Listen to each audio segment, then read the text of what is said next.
thank the organizers for giving me the opportunity to speak here. So I'm going to talk a bit about dimer models and how deformation of dimer models relates to their symmetry. And so let's first give a bit of an introduction to dimer models and how they appear from the algebraic point of view.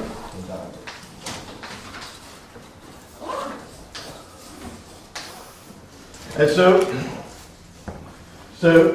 in my notation I will be using so normally a dimer is a bipartite graph on a torus, but I will use the dual version where I put a quiver on a surface. So a dimer is a quiver in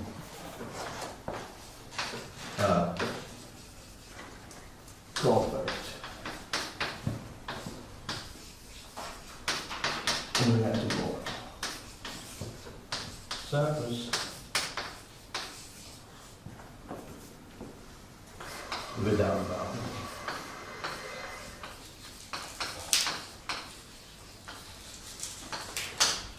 And additionally, so it's what you extra. So you have this surface, and you impose. What does the quiver do? So you embed this quiver inside the surface, and you want that if you cut along the arrows, that actually your surface splits into polygons, and that each polygon is a cycle, an oriented cycle of the quiver.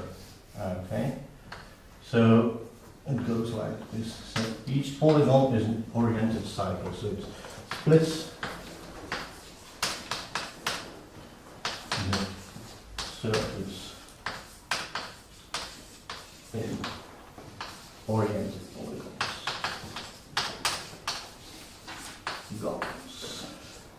So it means that combinatorial, you have three sets of data. You have Q0, which is the vertices. Q1 is the arrows. And then you have Q2, which are these polygons. And so these are cycles in the quiver. And this splits into two, Q0, but Q2 plus union Q2 minus, where you take the anti-clockwise cycles, you call them positive, and the clockwise, you call them negative. And you see every arrow is bounded by one clockwise and anti-clockwise cycle. And so there are two numbers that are important. G is the genus of the surface.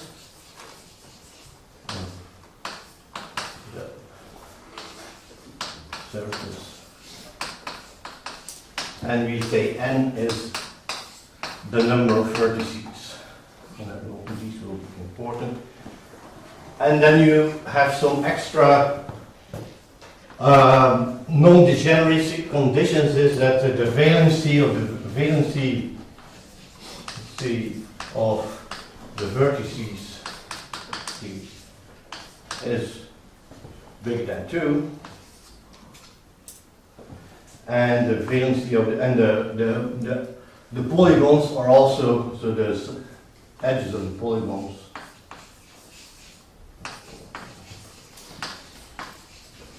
are also bigger than 2. So we don't want diagonals. Okay. In some cases you can get around these conditions, but for everything to work fine, you usually add these. Okay, so that's the idea of a dimer. You cut a surface into polygons. And now, on the set of all dimers, there's a duality, which is called, well, it's called sometimes a specular duality, sometimes it's called twisting. I sometimes call it the mirror dimer. And it originally comes from physics, was introduced by some physicists, Frank and al. And what does it do? Well, actually, so if you got a dimer, so I'll give a small example here. So, what? Yeah.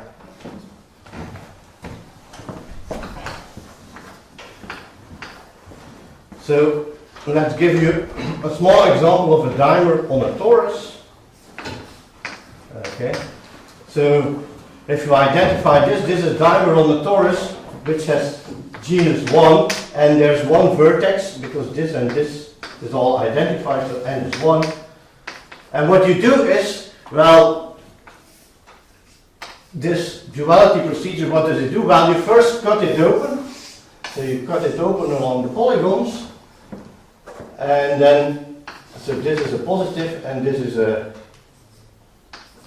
negative polygon. And then you flip over the negative ones. So you flip the negatives.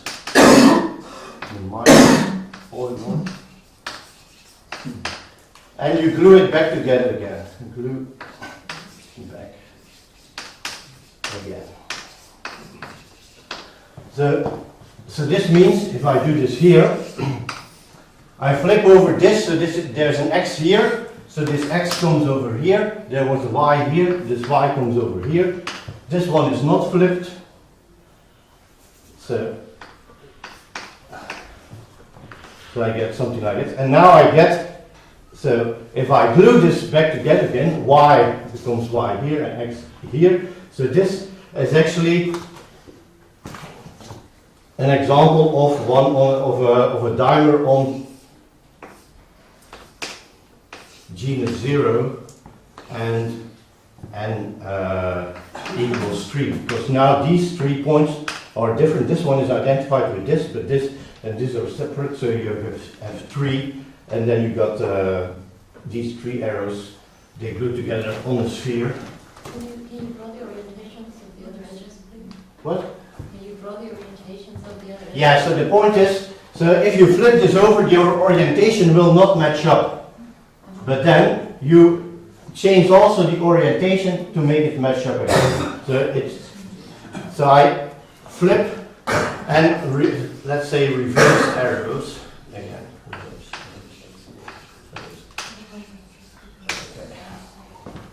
So then it goes like this and like that. Can you say, so what does flip mean? Flip, I just flip it over, so that's I mean, along what the orientation. Yeah, you. If it were like a pentagon, what would it mean to flip? Like what axis do I flip along? Well, you just take the mirror polygon and you glue it back together again. Okay, you flip it over. I'll give a more complicated example if you want. Okay, so this is a dimer also on a torus. So it consists of 8 triangles, and so I glued this here and this over here, and then you see I got a torus. And now let's say that the blue ones are the minus cycles.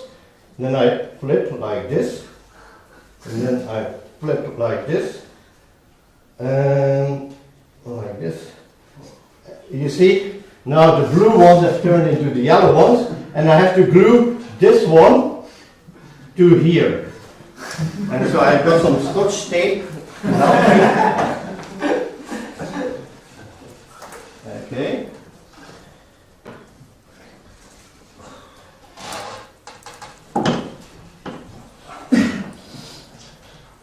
Okay, and then you see that I got a hat here, and now I do the same over here. So now yellow, green, yellow, green, yellow, like this. And now I got an octahedron, you see. So this is another example. So now I turned, so in this case I turned, where is it short? So now I turned something with, what was it? Yeah, so the end point was genus 0, and n equals to 6, and the beginning was, I'll have to, and on blue, yeah, you see, it's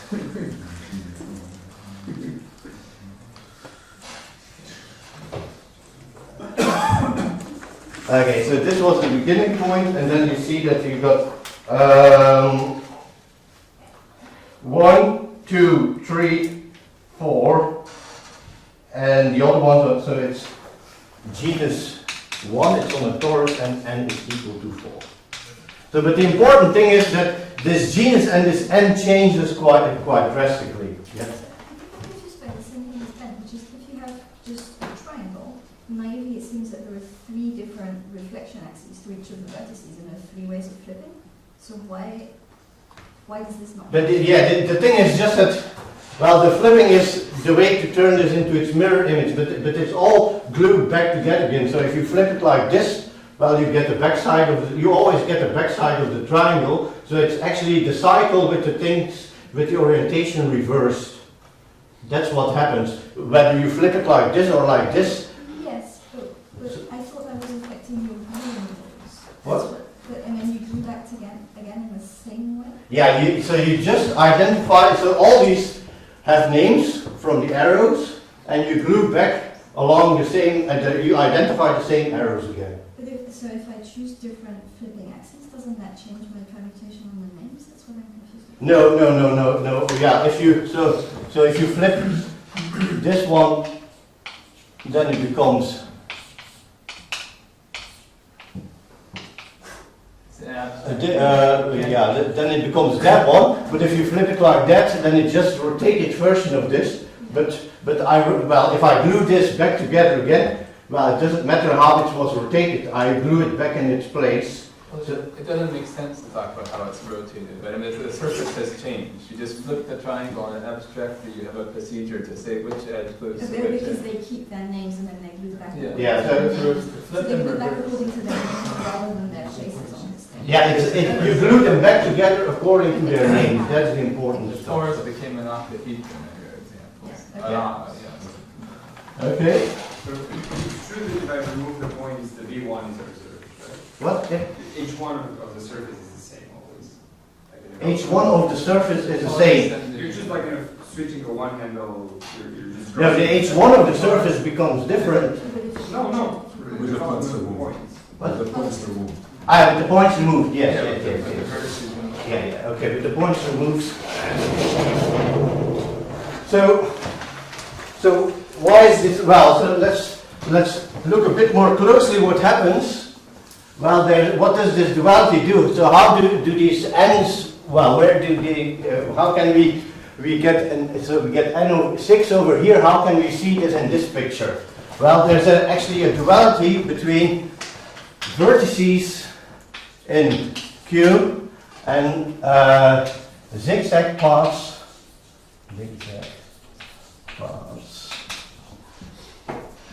In the mirror. I often denote this with this thing, mirror. And so the actually, if I got a vertex in Q, it looks locally like this. Okay.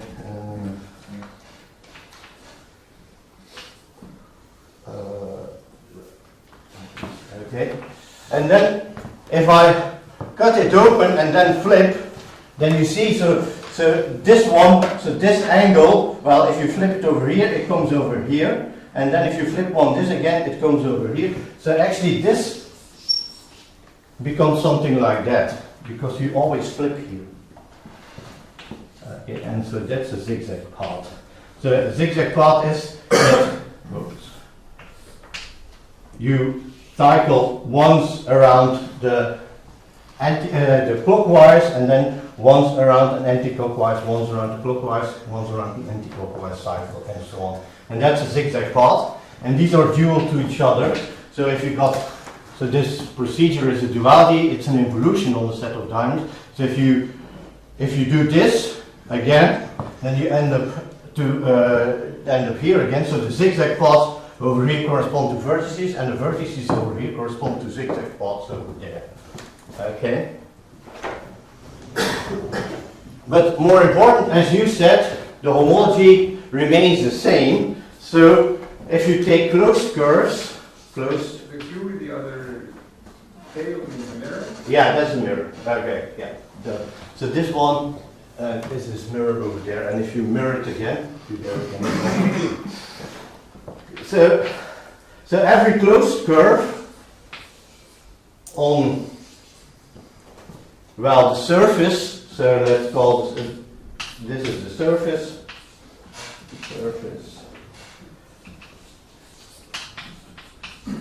of U minus U naught correspond to closed paths, closed curves on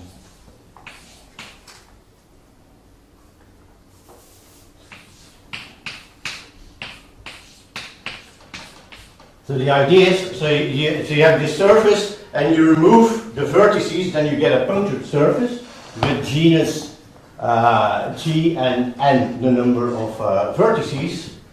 And if you draw curves over here, then actually you can draw them also on the dual, because you only pass through faces, and the faces are still connected, but there's only a twist in it, so it doesn't matter. So closed curves over here correspond to closed curves over there, but they look very different. So for instance, well, the example we've seen above here, so here, if you draw a closed curve around this vertex here, it becomes this kind of curve over there. You see? So this will be important later on. Okay. Good. So why are the dimers important? Well, they are important in mirror symmetry because you can use them to make a baby model of mirror symmetry for one-dimensional symplectic varieties. So they're important.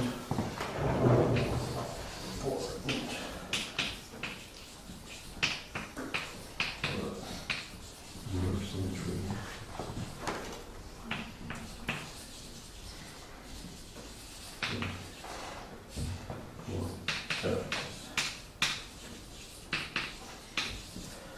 And so I'm going to explain this a bit, and I'll talk mainly about, so mirror symmetry connects two types of geometry, symplectic geometry and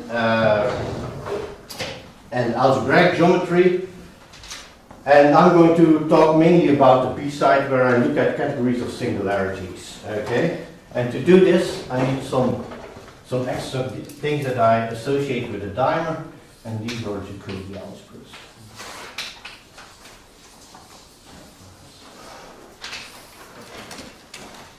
So if I got a dimer, then I define an algebra, the Jacobi algebra, and it's the path algebra of the quiver. And then I divide out some relations, and the relations look like this. So every time I got an arrow, A, in the quiver, well, because I'm in a dimer, I can go back along a polygon to the right, but I can also go back to the left. Okay. And so what I say is that for every arrow, going back to the right is exactly the same as going back to the left. Okay, so I divide out the difference, so I remove this arrow, and I say that this path minus this path is equal to 0. Okay, so for every arrow. So this means that for every arrow, I have a relation. Okay. Let's do an example. Well, let's do this thing on the torus.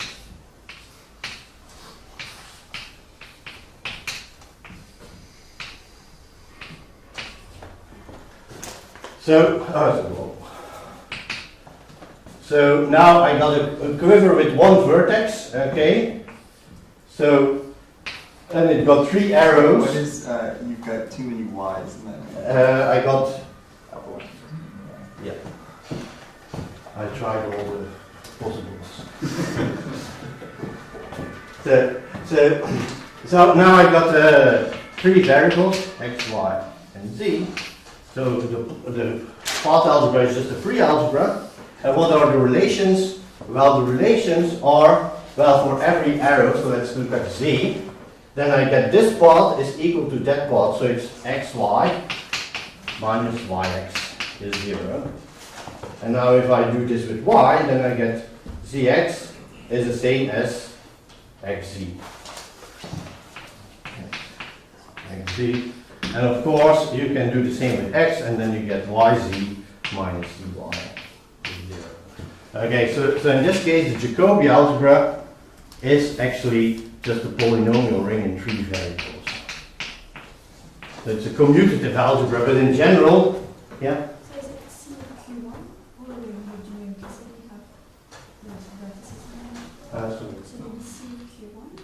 C of Q1, yeah, so, well, the standard notation for the path algebra is C of Q, and this means that you look at the vector space spanned by all paths. Okay? So there's one vertex which is 1 in the pre-algebra, the example. In the example. Because So there's here, only one vertex. so here there might be more, but in this example there's just one vertex, so it's a free algebra. But in general, it's a path algebra, it's a quiver with some relations. And so this is very special where it's commutative, but in general this, well, as soon as you have got more than one vertex, it will not be commutative, okay? And even if you have one vertex, this is the only example that it's commutative. So this is very special. But so these algebras are the Jacobi algebras, and they're very nice, and they have, well, they're usually non-commutative, but they do have at least one central element. Okay, and I'll denote that by L. And so the central element is for every vertex in the quiver, you take a path that goes around the polygon.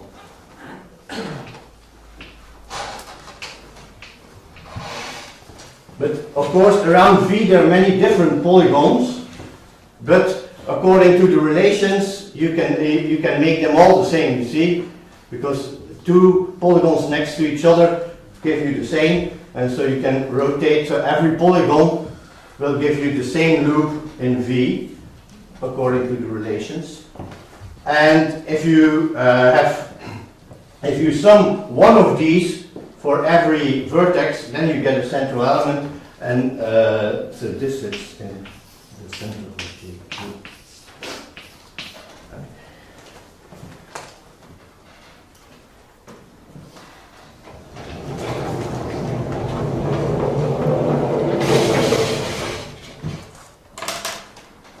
What is the center in general?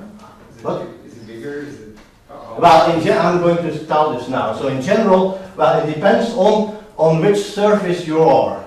Okay, and so that's what I'm. Oh, this is wet.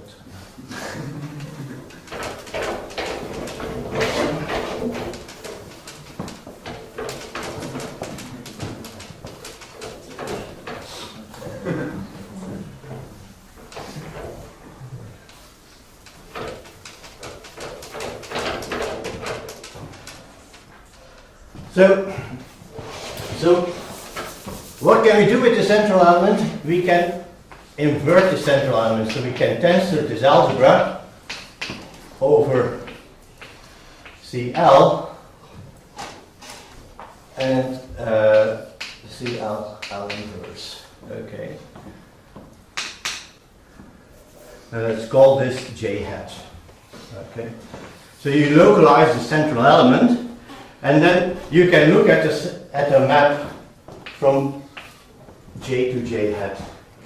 And in general, this map will not be an injection. In general, it can have a kernel. And but when this is an injection,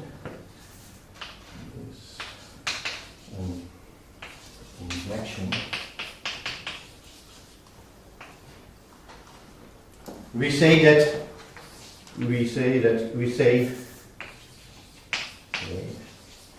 Q is cancelative or cancellation. And this is an important property, and it's sometimes also called consistent. Okay. And in this case, if it's cancelative, then you have that this algebra has special properties. But these properties vary according to the genus of your diamond.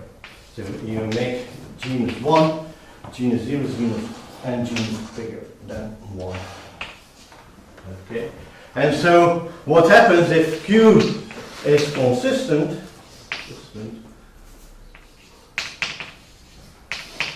then, well, if the genus is 0 or 1, then JQ is finite over its center. Is finite over center. So this holds for both. Okay. But if G is bigger than 2, then it's not finite.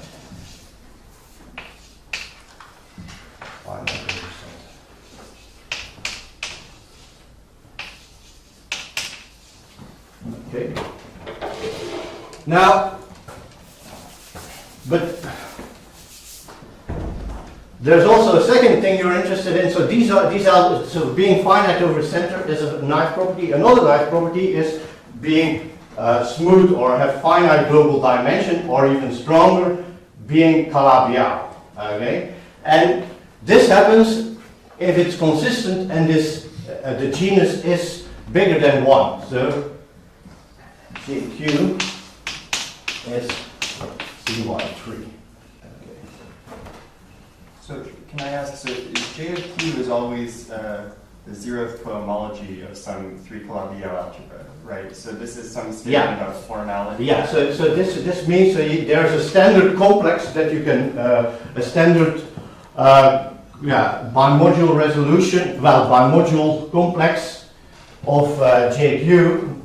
And this gives you a resolution of J cube if it's even only if it's Calabi-Yau true. Can I ask also, if you were doing this in a 2 Calabi-Yau version of this construction, would J hat be the multiplicative preprojective algebra associated to a preprojective algebra?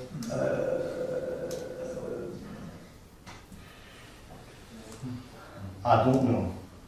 Okay. So if you're working like there's like a version in order to a quiver you associate a preprojective algebra. Yeah. So if you're working over so in dimension 2, then this would be a Dynkin quiver. This would be a fine Dynkin quiver, and this would be any other quiver. Great. Thanks. Okay. That's right. Maybe that's how. But what's distinct is actually. Well, there's no central element. Well, there's this God-given central element is not there, so it doesn't make sense. But it makes sense on another level, that being finite over its center means that actually you can reconstruct the algebra from a certain space of representations. So this holds then in for the Dynkin and the affine Dynkin case. It means that you can reconstruct your algebra from its representations, but here that's not the case. And here it's Calabi-Yau 3, and then you know that if the quiver is extended Dynkin or wilder, then it's CY2, and otherwise it's not, then it's, what do you call it, stable Calabi-Yau? Well, yeah, I mean, in some cases. Yeah. I mean, these pre-projected cases, like, I don't know about these times. Well, I was talking about pre-projected cases. But there's something similar probably going on here for stable CY2, but I don't think anyone has investigated. Yeah, probably. I mean, I don't know if anybody has. But the other thing is that I guess. Yes, anyway, the G0 cases, you could also form a DG algebra. Yeah, you can always form the DG algebra. The DG algebra is always the thing that is Calabi-Yau, and if it's formal, then the algebra is Calabi-Yau. That is the general. Okay, but this here, well, this is a summary of results by many people. So it's Mosbevoy, Reinecke,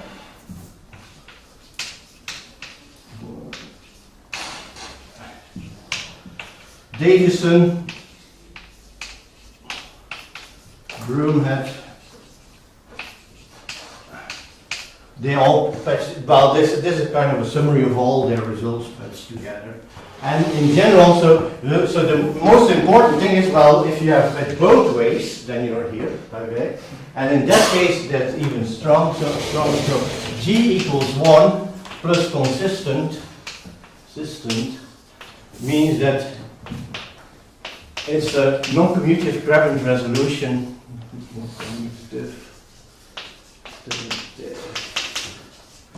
Grabant resolution. Okay, so what does that mean? Well, if you're in here, then the center becomes, well, here it's finite over its center, but the algebra is quite small. And the center is also quite small, it's just actually generated by this loop. Here, the center is large, so the center is actually a three-dimensional Bernstein singularity. And here the center is again very small, but the algebra is large, so it cannot be finite over the center. Okay? And so in the middle, you get a very large center, and then it sits in a Calabi-Yau algebra, and that's what meant by a non-commutative Grabant resolution. Okay? So we want to look at the center. Okay? So we now assume that we're in this special case, consistent and additive. And so we want to find this center, and the center you can find using the zigzag paths. So we can find Z using zigzag. Okay. So if you got a dimer on a torus, okay, then I can look at all zigzag paths, okay, and they all have a homology class on the torus. So every zigzag path has an homology class, which is A comma B, which sits in H1 of the torus, okay, and so they're all vectors, lattice vectors, and what you can do is you can order them cyclically. And then you can make a polygon. You make out of these directions a polygon, such that the normals to these polygons are the directions of the zigzag paths. So it means, so you take, so for instance, suppose that I got two zigzag paths in that direction, one in that direction, one in that direction, one like this, and one like that. Then I need to find a polygon whose normals are these directions. So it's a lattice polygon, and actually it looks like this. And you see, this polygon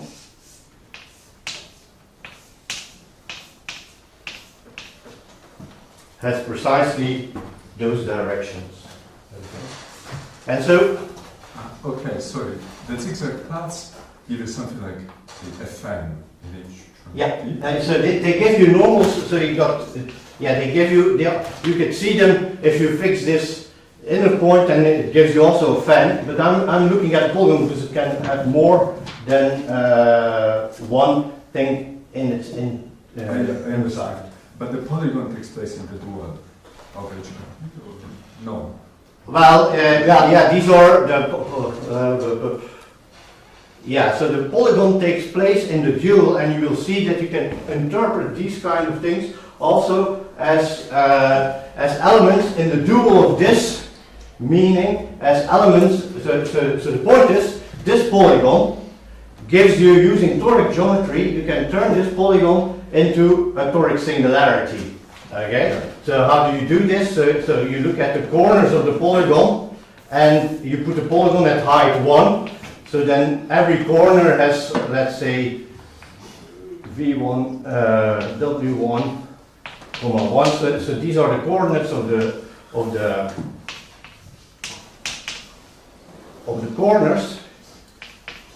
And then you can make the following ring: C x to the I, y to the j, z to the k, for which I, v 1 plus j, w1 plus k times 1 is bigger than 0.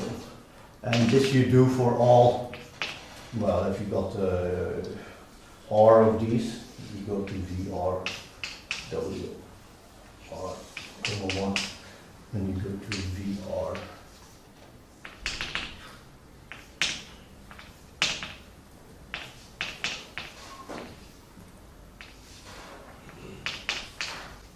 Okay, so this gives you a ring, and it's a three-dimensional Bernstein singularity. Okay, and the claim is that these are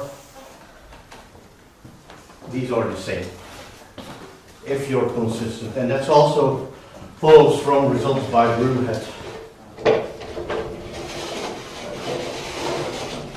Yeah. I have two questions actually. So can you realize any toric coincident singularity using one of these dimers? Yes. Yes. So there's an algorithm that can find, that once you given, well, this polygon, you just given the polygon, there's an algorithm that can find all dimers. And it's, well, originally this was worked by Gulotta. He made an algorithm that, well, given such a polygon, gave you one dimer, and I extended this algorithm to give you all possible dimers, and so it uses a lot of representation theory of the singularity, looking at certain Macaulay modules over this ring, and then the endomorphism ring of certain Macaulay modules is you can show that it's the Pot algebra, well, the Jacobi algebra of some dimer. And my other question was, so is this algebra, this non-commutative algebra, can you find a resolution of this toric singularity so that, like... Yeah, so that's the second thing. So once you have J, you can look at the representations of J for a certain dimension vector, which is 1, 1, 1, so it's 1 everywhere on the quiver.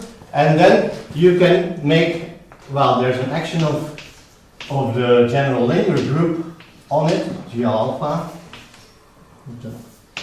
And then you can cook up a moduli space, and for some stability condition, you can cook up a moduli space of this action, and this moduli space will in fact give you a Krappen's resolution, a commutative Krappen's resolution over of this thing. And moreover, it comes with a fine bundle of representations, and this fine bundle of representations is a tilting bundle over the resolution. And if you look at the endomorphism ring of this tilting bundle, you get the Jacobi algebra back. Okay, so there's a way to go from commutative Krappen's resolutions to non-commutative Krappen's resolutions by looking at tilting bundles, and backwards by constructing moduli space of representation. So this is actually all done in more general thing by Vandenberg. But for this construction back, this modular space, in this case, is dependent on having the dimer, so we know that you can do dimension 1 vector everywhere. Right? Yeah, but in general, there's always, in these cases, there's always a God-given, so if you don't work with dimers, there's always a God-given dimension vector that you can, so in this case it's 1, 1, 1, 1, 1, because the tilting bundle consists of line bundles. But if the tilting bundle consists of higher rank bundles, then the rank of each bundle gives you a dimension vector, and that's the God-given one. And if you've got this algebra here, you can actually reconstruct this, this rank, so this dimension vector, by looking at a certain trace function on the algebra. And then the trace of each of the vertices will be the dimension of the dimension vector. But so this works in more general. This is for everything in dimension 3, you're saying?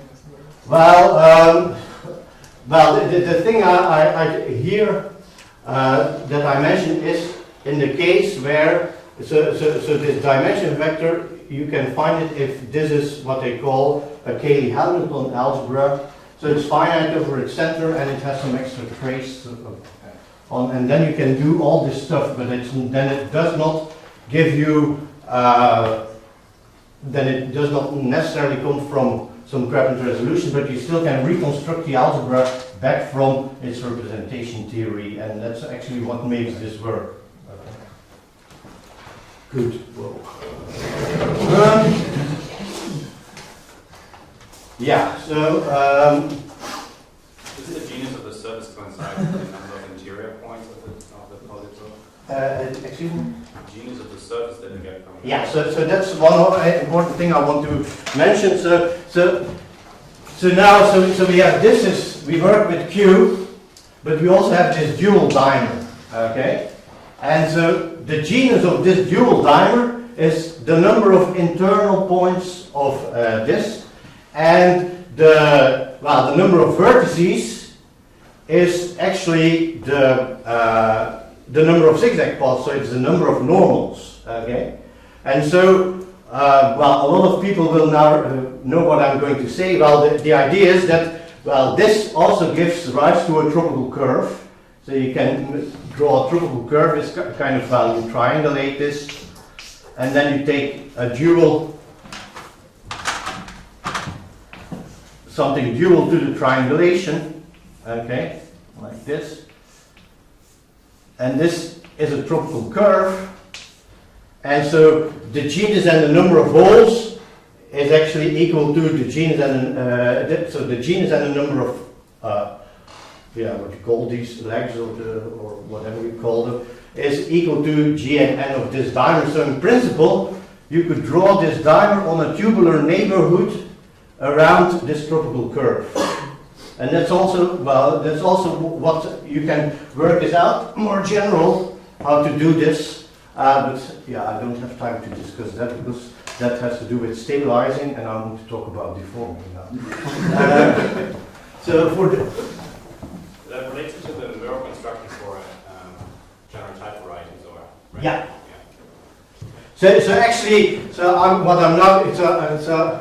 for the next 5 minutes, I'm going to give you a non-commutative mirror for these general types. Well, it might work with Mark, we just dualize the problem with it. Yeah. So, but so the point is that now you can also see this. Well, see a certain category of matrix factorizations over this Jacobi algebra as a mirror to this surface that's around the tropical.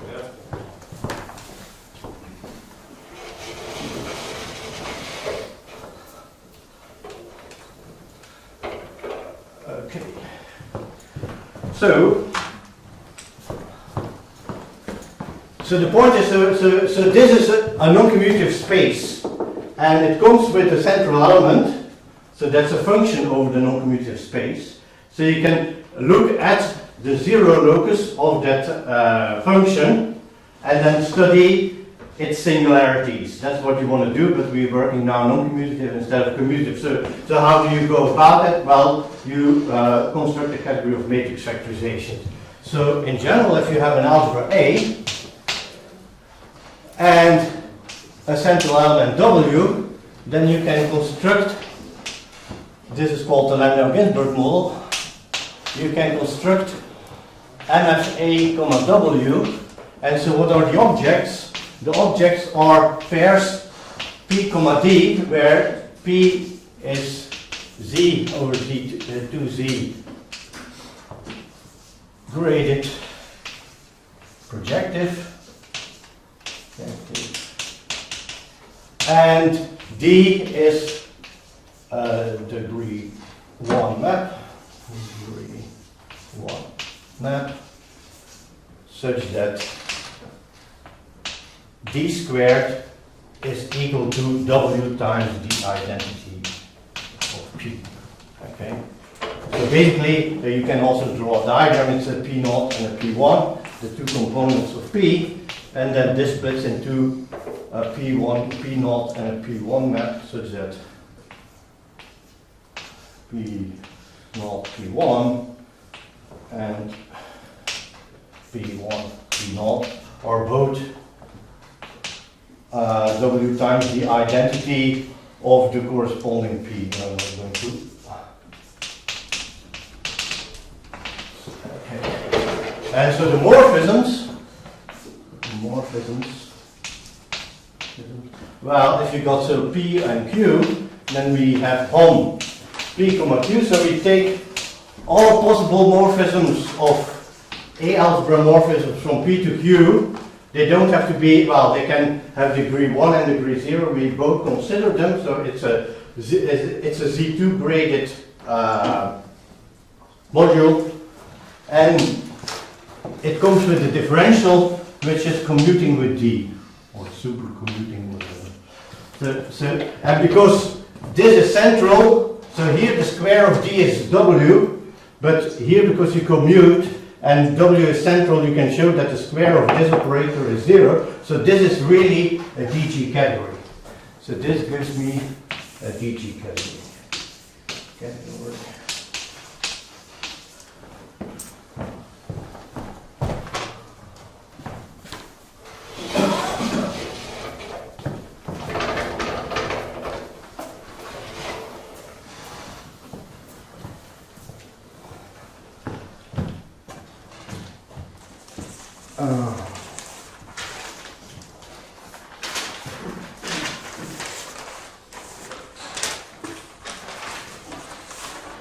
Okay, so this is a DG category, and so you can take the homology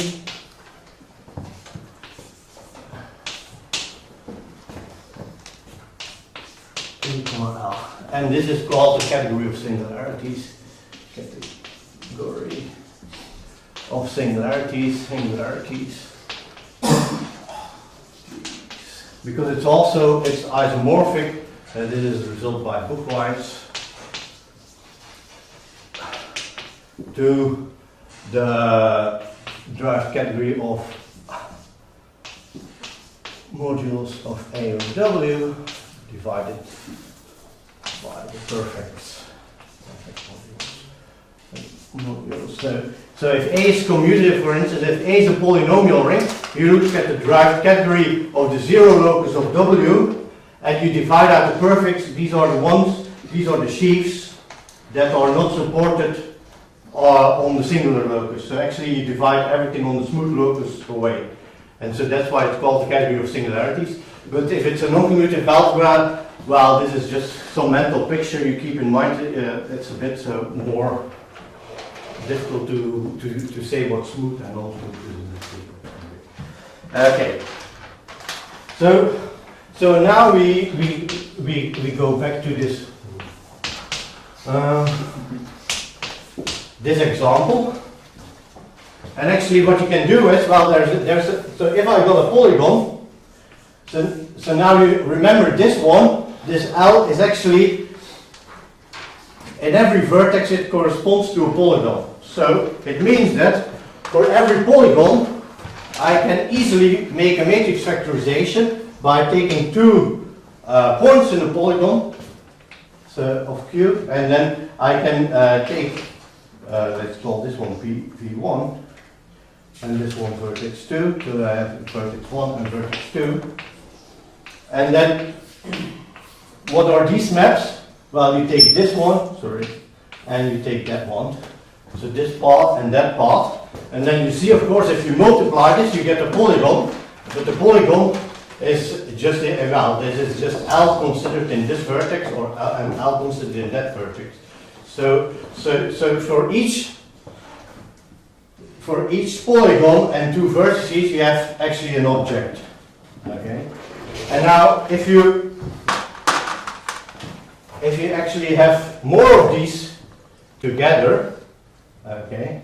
So if you got more polygons together,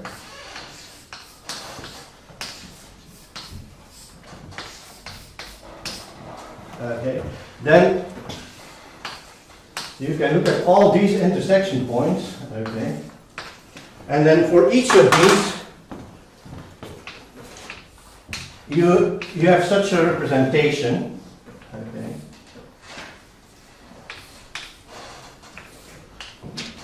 So this one, please.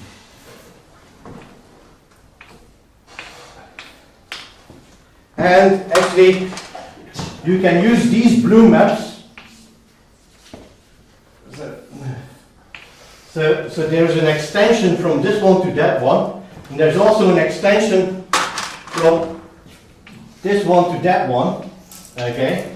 And so you can, if you look at the extension of the sum of these two maps, you actually have stitched this one to those two, and then you can stitch that one to another one, and then you can build representations like that for a sequence of polygons. And so this means that, well, if it's just a finite sequence of polygons, then for every finite sequence of polygons you can make an object, and that's called the string object. And, well, you can also have a cycle of polygons, and then you glue the back to the front, and then you get an object, another object, but for this extra object, well, you cannot, well, in a string object, you can bring all these maps to one, so you can scale them all separately, but if you go around, well, there's one map that you can't get away, so this object comes in a one parameter family that corresponds to the transport along the curve, okay? And so these are band objects. And what's the nice thing about this, that, well, if you then further calculate what the morphisms between string and band objects are, then you could imagine, well, you would expect that these are maybe come from intersection points of these strings. And that's true, but there's one catch. You have to look at this curve in this mirror diagram. So if you start with the Jacobi algebra, and you look at matrix factorization of the Jacobi algebra of a certain quiver, then you can find all these string and band objects, and you look at their intersection points in the dual dimer, because all these curves, as I said in the beginning, you can see these curves in the dual dimer, and then you look at their intersection points. These intersection points generate well, these intersection points correspond to the morphisms in this category. And so the interpretation of this category of matrix factorizations, you can see it as intersection theory of curves on the surface. And of course, well, what kind of category describes intersection theory of curves on the surface? Well, that's a Fukaya category. And so you can make this precise using the idea of a topological Fukaya category, or a wrapped Fukaya category, or whatever. And this has been studied by many people. So, but you have to, given a punctured surface, so you've got a surface with punctures, then there's a notion of a wrapped Fukaya category. And actually, this one, you can show that infinity isomorphic to HMF of JQ of L, where this corresponds to the dual dimer. So S is the dual dimer, it's the surface of the dual dimer minus its vertices. Okay. And then I have 5 more minutes to do the deforming thing. So one thing, so I've still told you that these strings and these band objects are there, and you could ask, oh, maybe we have, these are all the indecomposable ones. And then the answer is, unfortunately, no, but also a bit yes. In the sense that, well, it depends on where so there's a vanilla type version of these, but you can also flavor it with a grading, or you can make it complete, and depending on what you do here, you get different answers. So if you introduce a grading, that's what Kontsevich and Aiden and Katsarkov did. then actually you can show that all the indecomposables objects of the graded Fukaya category are actually come from strings and band objects where the bands have to be compatible with the grading, okay, in some certain sense. So then you really have all the indecomposable ones. If you look at the completed version, then Igor, Gurban and Drost, they show that actually there are more objects, but you can still, well, you did the one with this quiver actually, and then you could find a complete classification, but they are not all strings and bands, there are more than that. And if you look at the ordinary type, there are definitely more, but then it's not clear whether you can find a classification of them. Okay, so but inside here, you have a thing generated by the band objects. Okay, and so you can, well, you can. So you have a thing generated by the band objects, and that should be considered as actually the Fukaya category. So this is the wrapped Fukaya category, where wrapped means you have extra open things. If you look at the bands, you only look at closed Lagrangians, so that should be the Fukaya category. But there's inside this, you have an even smaller one, which is called the, well, I don't know how it's let's say the compact Fukaya category. The point is, well, you have, so as I said, so this surface is a punctured surface, and it looks a bit like a tubular neighborhood of some tropical curve. Okay, so let's say it looks a bit like such a thing. Okay, and then and all the objects here correspond to bands objects, so you can draw all kinds of bands on this thing, and they give you object in here. But some of them are stuck over here, while other bands you can move to infinity. Okay? And if you forget about these, so you have a subcategory of those that are stuck in the center here, then you get this smaller category, and actually on this side it's actually, so here it's generated by the zigzag bands. So the bands that come from zigzag paths in the dual, and here it's, well, dual to the zigzag bands or zigzag paths or the vertices.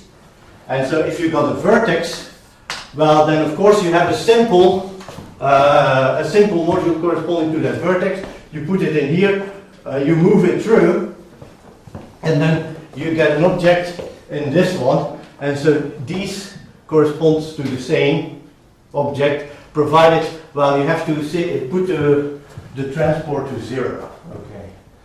So to end, so with it, what about deformation? Well, sorry, can you describe the objects as a smaller category? the smaller, well, these are, well, you can describe them As curves. as curves. So the middle one is just curves which do not go to the punctures? No, this one is all curves, and this one is curves that do not go to the puncture. So with all curves, we just change the ohms, so that's not a full faithful thingy. What? In the middle, what's the difference between the middle one and the big one? Is it just ohms? Well, between this and this? No, this is just an embedding. This contains strings and bands. I only take the full subcategory of the bands. Okay? In terms of curve, what does it mean? Well, so here, this contains compact and non-compact Lagrangians. You only take the ones that come from compact, so these are come from closed curves. So they don't go to the punctures? They don't go to the punctures. Okay. But of course you can have bands like this that sit around the puncture, and then you can move it to this puncture, okay? And I don't want those. I This want, is the kernel, if you cap the surface, that would be kernel. yeah. And so the thing that you want to deform is actually this. Okay? And, yeah, I don't have much time, but so the point on the Fukaya side, what this deforming means, well, it means filling up the punctures actually, because if you fill up a puncture, then you add extra terms to the multiplications of the infinity structure. Okay, so here it means filling up the punctures, and what does it mean here? Well, if you want to deform this, there's actually two ways to do this. So you have two objects here. You can do this, deform the algebra, or you can deform the potential. Okay. Now, deforming the potential, there's actually an interesting thing, because if you look at the potential, then so you need to add central elements to deform this. But if you look at the picture, the polygon here that I erased, so the point is that for every zigzag path, I have a central element. So I can just add all these central elements, and then I get a new potential, and I can look at matrix factorization of this new potential. And then you can actually find matrix factorizations that do this deformation, and you can explicitly write them down, and then you would expect that these would correspond to, so the endomorphism ring of these matrix factorizations would correspond to the endomorphism ring of the corresponding band objects in the closure, well, the Fukaya category of the closed surface. But unfortunately, so this works in certain, well, this works, you can work it out explicitly in certain cases, and one of the most famous is Seidel and Efimoff's works on higher genus curves, where they do this explicitly without referring to the dimer. But the dimer is implicitly over there as a stacky resolution. But for us, a stacky resolution is a dimer in this case, and then you can work it out explicitly. But in general, computing this endomorphism, the A infinity structure of this endomorphism ring is quite hard, and it's not completely clear how to get the statement. But yeah, I'm running out of time, so I think I'll stop here.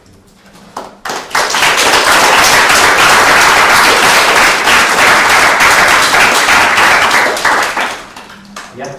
So just to sorry. Do you have any questions? So you know, for instance, this work of the Healy and Hausdorff related to work of Igor. So should I think of band as being these smooth and proper categories that sits over the compact Fukaya category somehow? Yeah, I think Is probably it related to disorders, for instance, of Igor? Orders, no. So orders are Z-graded, and it is a Z2-graded story. So it's I understand, maybe the Z2 folded of orders. I mean, is it as but you smooth and proper? can do Z-graded stuff over here, and then you get graded matrix factorizations on the other side.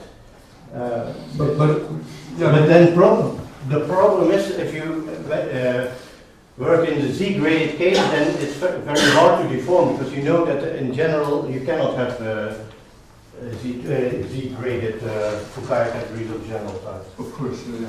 But you don't know whether this over category, this band category, you don't know if it corresponds to this stuff that. No. I think Okay. it doesn't. I mean, it corresponds to adding stuff to the relative category. So you just add the gender to the punctures, and that's what it says, that those guys cannot touch the stops. But then it's the same, no? Because the killer function just put legs towards each of the boundary components. Yeah, but I mean, I don't know which two are the same, but those two are not the same. The middle one is the same as the stop one. Yeah. Yeah. Okay. The bands of objects for the key potential. You tell me. One of the consistency conditions that Broom had talked about is this geometric consistency of R charges and some pattern on the zigzag paths. Does that give you control over S plot in that? Well, no, the consistency condition is not in here but in the dual one. So you work, Q is on a torus, and this is usually not on a torus, because this is the surface you take the Fukaya category. And Broom had condition of geometric consistency, which is actually a bit more restrictive than consistent, it's stronger. Yes. But you measure it here, so the idea is that you do an embedding of a special embedding into the torus where you give Rhomic timing. yeah, and but there's a stronger, there's a more general condition of geometric consistency, which is more, well, all the proofs in Broom go more or less the same for this weaker condition, and then it's really equivalent to all the other types of consistency. Right. But its original condition is a bit stronger, restricted, more restricted. Okay. Any more questions? Is there anything you can do when you're not on the torus, the Q? Well, if you're not on the torus, then the problem is, then this has the center is only generated by L. So if you want to do it, but you still can. Well, it's not clear whether everything. Well, there are some these special objects, whether they generate everything in here. That's not completely clear to me. But you can say that the thing generated by this is the Fukaya category. But there might be some more things in here, because I don't know, this category is non-Euclidean, this algebra is non-Euclidean, so I don't know much about matrix factorizations there, so there might be more. But there's still parts that you can identify. But if you go then to here, and then you want to deform this, then you get stuck by the fact that you cannot add these zigzag paths here, but you might be able to deform this. There's a way to write down a deformation corresponding to for deformation on the Fukaya side, but it generally gives you an algebra which is, it's a completed path algebra with relations that usually they are not polynomial, they don't have finite length, so they're kind of series of. Yeah. If I'm trying to remove this consistency thing and kind of just, I have a VGA, like you take the gain for VGA, say it's a Weber, you substitute the L instead of center of derived centers, or some kind of functional homology. Does the whole thing go through adding the word dV of DG logic there, and then just kind of... I think so, but I'm not, I expect this to be, but this is, I never... It does in the Fukaya, so. Then probably there is.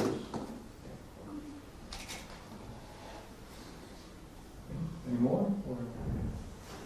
Seems not to be the case, so let's wrap again.